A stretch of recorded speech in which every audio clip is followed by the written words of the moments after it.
Bismillahirrahmanirrahim. Assalamualaikum warahmatullahi wabarakatuh. Sebelumnya saya ucapkan selamat pagi untuk kita semua kepada dosen pengampu Ibu Wilya Novianti MPD selaku dosen mata kuliah asesmen individu teknik Montes yang saya hormati dan teman-teman semua yang saya banggakan. Di sini kami akan membawakan materi yang berjudul angket. Tapi sebelum ke materi, kami akan memperkenalkan terlebih dahulu nama-nama kelompok kami. Yang pertama ada nama Aditya Setiawan dengan NIM 210215.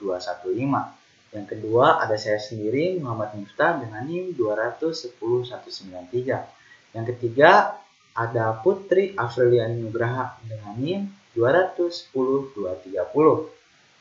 Yang keempat ada Risti Nur Faizah dengan NIM 210211. Dan yang terakhir ada Sukmi Nuraini dengan NIM 210142. Untuk mempersingkat waktu, kita langsung ke pembahasan.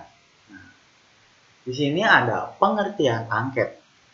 Angket adalah sebuah sistem pengumpulan data secara tertulis melalui pertanyaan-pertanyaan yang dijawab oleh responden. Nah, angket sendiri seperti alat yang digunakan oleh mahasiswa atau peneliti untuk mendapatkan suatu data guna untuk menunjang bahan penelitian. Selanjutnya, tujuan angket. Ada tujuan umum. Yang pertama, memperoleh informasi yang relevan dengan tujuan penelitian, di mana pertanyaan-pertanyaan yang diberikan berhubungan antara satu dengan lainnya untuk mencapai tujuan penelitian. Yang kedua, memperoleh informasi mengenai suatu masalah secara serentak. Karena pemberian pertanyaan yang relevan dan langsung tadi dapat memuat sekaligus informasi dan memecahkan masalah secara serentak. Lalu ada tujuan khusus. 1. Menyebutkan dengan tepat bentuk angket menurut pengklasifikasiannya, sedikitnya 3 macam. Yang kedua, membuat jenis pertanyaan sesuai dengan tujuan pengumpulan data, sedikitnya 2 jenis, untuk mendukung ketepatan pemecahan masalah. Yang ketiga, melancarkan angket kepada sejumlah siswa dengan benar. Yang keempat, menganalisis hasil data dari angket dengan benar. di sini ada manfaat dari penggunaan angket. Yang pertama, untuk mengumpulkan informasi sebagai bahan dasar dalam rangka penyusunan catatan permanen. Yang kedua, untuk menjamin validitas informasi yang diperoleh dengan metode lain. Yang ketiga, adanya pembuatan evaluasi program bimbingan. Yang keempat, untuk mengambil sampling sikap atau pendapat dari responden. Langkah-langkah dalam pengadministrasian angket. Yang pertama yaitu persiapan, meliputi A. Menentukan kelompok responden yang akan diukur, apakah itu peserta didik, orang tua, atau masyarakat umum. B. Mempersiapkan angket sesuai tujuan. Misal kita membuat angket dengan tujuan untuk mengetahui gaya belajar siswa, maka isi dari angket itu juga merujuk pada bagaimana gaya belajar siswa yang akan dianalisis. C. Yaitu membuat satuan layanan asesmen. Yang kedua adalah pelaksanaan, meliputi A. Memberikan verbal setting, yaitu menjelaskan tujuan, manfaat, juga kerahasiaan data. B. Yaitu membagikan angket kepada peserta. C. Yaitu menjelaskan kapan waktu pengisian angket, apakah itu dilakukan saat itu juga atau dapat diisi di rumah. D. Yaitu mengumpulkan kembali angket setelah selesai diisi. Yang ketiga, pengolahan dan analisis hasil, meliputi A. Memeriksa kelengkapan hasil angket. Apakah angket telah dikumpulkan semuanya, atau apakah ada pertanyaan yang tidak sempat diisi oleh peserta. Yang kedua, B. Yaitu membuat tabulasi hasil dan melakukan analisis. Dan yang terakhir, yaitu evaluasi mengenai apakah ada yang kurang atau yang perlu diperbaiki selanjutnya. Mari kita simak materi berikut ini.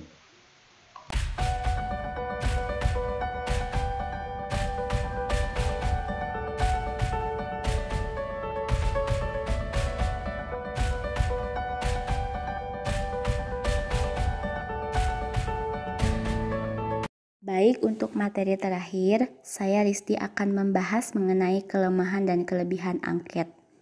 Seperti instrumen non-tes yang lainnya, angket pula memiliki kelemahan dan kelebihan.